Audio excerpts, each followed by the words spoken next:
Even bigger just before half-time. Yeah. What did you make of your team's resilience and effort in the face of that? Fantastic. I saw a very strong first half, strong Liverpool side. We were very, very good. Scored the first goal, had a big one for the second goal with Mason Mount, I think, and created a lot of good ball wins. And lacked a bit of precision to have maybe even better chances in counter-attack and transition. But the pressure was high, the quality from Liverpool, the energy was high. So at some point you need to suffer. This is what we did. And then in the last second, we concede a penalty, red card, and need to exchange N'Golo Kante at halftime for injury. So suddenly the world is upside down. And I cannot praise the team enough for the resilience. Don't know if there are harder stadiums in the world than City and Anfield to go one man down, of quality, of energy, everybody like pushing. So the first 10 minutes felt like this will never end. The next half an hour was like, oh well, maybe we create even a chance and score one and make it harder for them. And the last 5 was just like, hopefully we survive and take a well-deserved point. Resilience and teamwork was absolutely fantastic. So why was it like that in the second half? Like you say, for 10-15 minutes it looked like a second goal for them was likely, but then after that, like you took the heat out of the game maybe? Yes. How? With pure will, like you said, with resilience and team was team effort at its very best. Never lose the shape.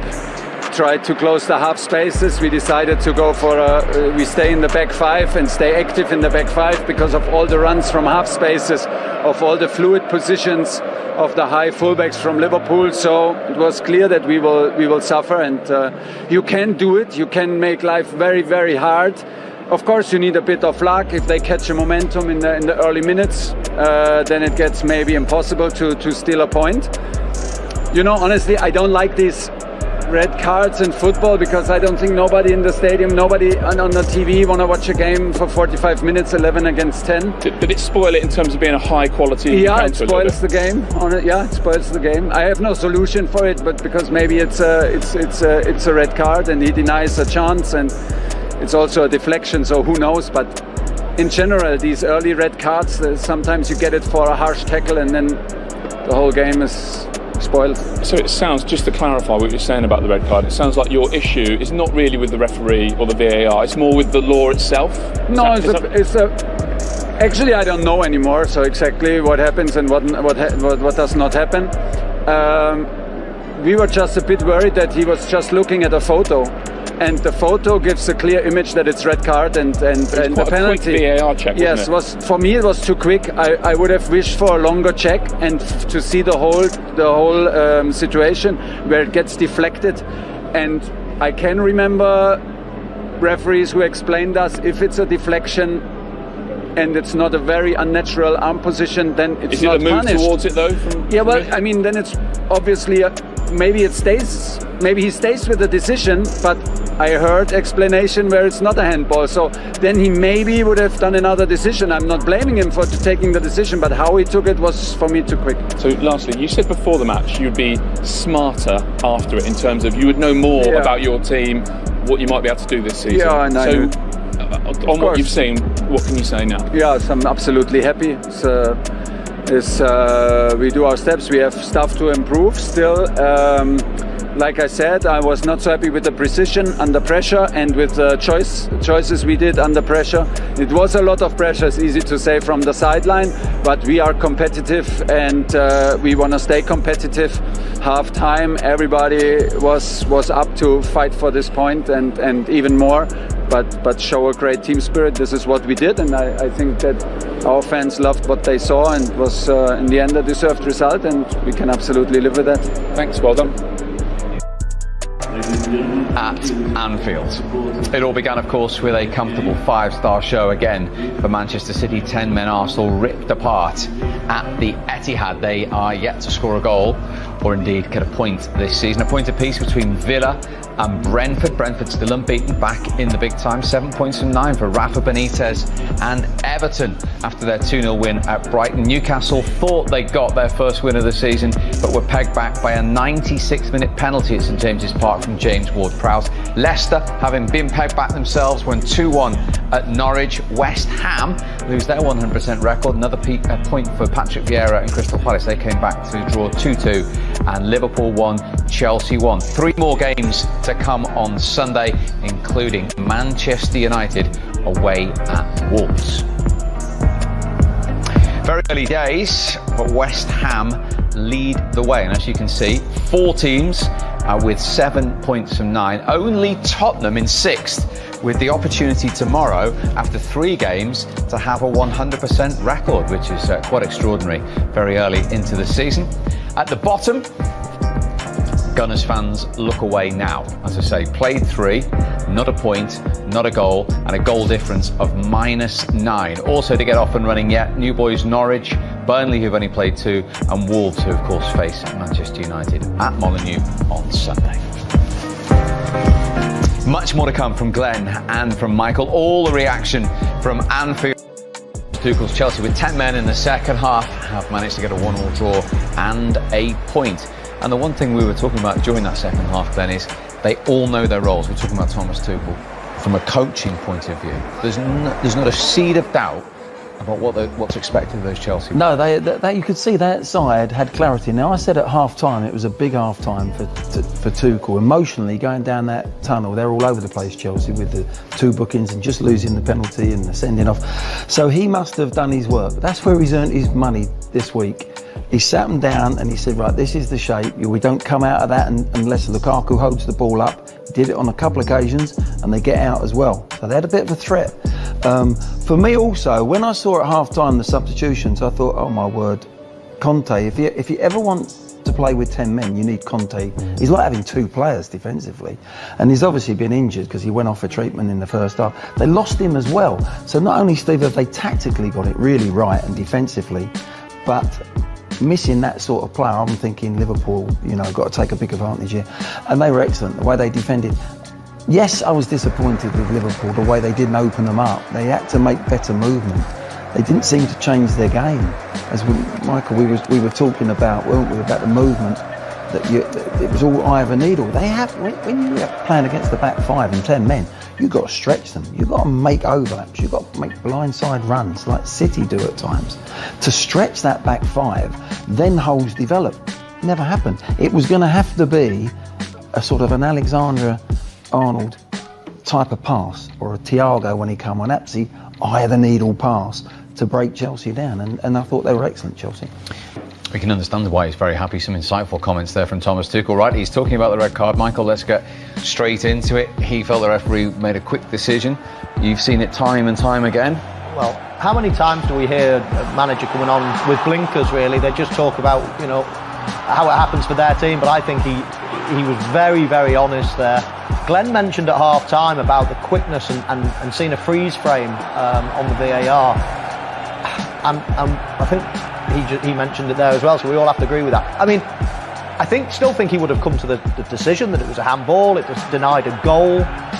It did deflect, but it was going to go in, and his arm has stopped it, and he's almost pushed his hand towards it. But this is what Glenn was talking about. Yeah, he's just seen a freeze frame, and then he turns around straight away. And Glenn mentioned it at half-time, and Thomas Tuchel there mentioned it as well. And so I think he was absolutely correct in all his assessments. I think the process we have to learn from that. I think it was going to be a goal, and I think it's the right decision that it's a penalty, and he has to send him off. But I think the process of it, we just have to learn from that, because it's very easy to, if it's a freeze frame, you're going to say, oh yeah, it's handball. Look at that. You've got to see it live. You've got to see it in the same action. You can't freeze frame it. I thought that when we first started it. There's been decisions over the years, even a World Cup final. Actually, it was the first time I saw it, and I thought, you can't watch that in slow motion, in freeze frame. You've got to watch it as it happens and then take it in segments. The referee for me just went there. It's great that he went to go to the camera, but too quick. There you go. And he's made his decision. just needs a bit of help. The process needs to change slightly. Okay, we can go to our very own Steve McManaman live at Anfield now. Good to see you, Macca. What was that like in the stadium when all that happened in the blink of an eye? Welcome back to Soccer Review TV. Piers Morgan has demanded Arsenal to sack manager Mikel Arteta during Man City shambles. Arsenal made a shocking start to their tricky encounter with Manchester City on Saturday. Piers Morgan took to Twitter to voice his disgust at Arsenal's performance during their clash with Manchester City. More specifically, Morgan called for Mikel Arteta's reign as Arsenal boss to end immediately, despite a frivolous summer and a tricky run of fixtures to kick off the season. In a battle between Arteta and his former mentor, Pep Guardiola, the Gunners found themselves 2-0 down within 12 minutes thanks to goals from Ilkay Gundogan and Ferran Torres. A two-footed challenge from Granit Xhaka, described by Morgan as stupid and reckless, prompted Martin Atkinson to brandish a red card, effectively ending Arsenal's hopes of putting points on the board. In a trademark Twitter rant, Morgan said, "This is OFG shambles, Arteta has to go." He followed that up with another tweet saying, "Xhaka is brain dead. What a stupid, reckless tackle." A third post read, "It's 10 years today since Arsenal lost 8-2 to United. We're back in Manchester, getting another hiding, and I see zero improvement in our team from that hideous debacle. Just pathetic." Before he took to social media a fourth time again to demand his club backs Arteta, writing, #Arteta out. Indeed, Morgan was also a vocal critic of Arsene Wenger, who left the club in 2018 following a long-running campaign to see him sacked. Having been given money to spend and a talented squad to work with, Arteta's shortcomings thus far have prompted many Gunners fans to call for another fresh start. High hopes had been pinned to this season after a £130 million spending spree this summer, which included signing the likes of Ben White and Martin Odegaard. However, Arsenal's best chance of putting points on the board in a tricky opening sequence of fixtures ended in an embarrassing 2-0 defeat at the hands of newly promoted Brentford. A 2-0 home loss to Chelsea followed, and with the Gunners 3-0 down against City by half-time, Arteta was left scratching his head in a dugout. It was a gutsy decision for the Arsenal board to back Arteta once again this summer, given their 8th place finish last season. Ultimately, that led to a complete absence of European football at the Emirates for the first time in 25 years, but the club clearly feel, or perhaps felt, that Arteta was the right man to take the club forward. Now heading into the international break with 0 points on the board, the Spaniard has got it all to do, and the pressure will be mounting on him much sooner than he might have expected. Many Gunners fans were still optimistic heading into this season, and losing to some of the league's big boys is nothing to be ashamed of. However, the manner in which it has unfolded could prompt fan attitudes to tailspin into negativity. Another write-up says Arsenal boss Mikel Arteta at real risk of sack as Edu under pressure after Man City loss. Listening to the full story below. Arsenal technical director Edu is set to face increasing pressure to make a change in the dugout. Arsenal have lost their first 3 games of a league season for the first time since the 1954-55 campaign, and the time may have come for a change of manager. Mikel Arteta started his time in charge of Arsenal strongly after being appointed as Unai Emery's permanent successor in December 2019. But it has now almost reached a point of no return. Arteta has faced an unprecedented 20 months in charge of the Gunners. The coronavirus pandemic has affected every single club, but it seems Arsenal have felt the effects of it the most. Arteta was briefly able to get a tune out of his players, and a Pierre-Emerick Aubameyang-inspired side won the FA Cup just over a year ago. But the team that beat Chelsea on that day seems light years away. Arsenal have spent more than any other club in the Premier League this summer. However, many believe they haven't even strengthened their starting 11. Arsenal fans can no longer chant for their club to spend money, it's just been spent in the wrong places. The performance against Brentford on the opening day of the season was not helped by several star players being struck down by COVID-19. Arteta has been unable to field his strongest 11 this season, so defeats to Chelsea and Manchester City were expected. But the alarming gap between Arsenal and their now former rivals continues to increase. There are a host of players who should not be anywhere near Arsenal's first team. How Sead Kolasinac starts in a back three away at the reigning champions is beyond any supporter. Granit Xhaka's red card challenge on Ferran Torres sums up why some Arsenal fans were keen for him to complete a move to Roma earlier in the summer. But the decision to give him a new contract is a telling state of affairs at the North London club. But however bad Arsenal have been off the pitch, the team is always a reflection of its manager. There is no doubt that a better manager would be able to get a higher quality performances from the team than Arteta is doing now. It is not about defeats, but the way you lose matches. Arsenal have suffered far too much embarrassment in that regard in recent seasons. They have become the laughingstock of English football. It was always going to be a thankless task to manage a club the size of Arsenal in your first job as a first-team boss. Arteta may end up being a successful manager elsewhere, but it is looking increasingly likely it won't be at Arsenal. The Gunners board have a big decision to make over the next couple of weeks.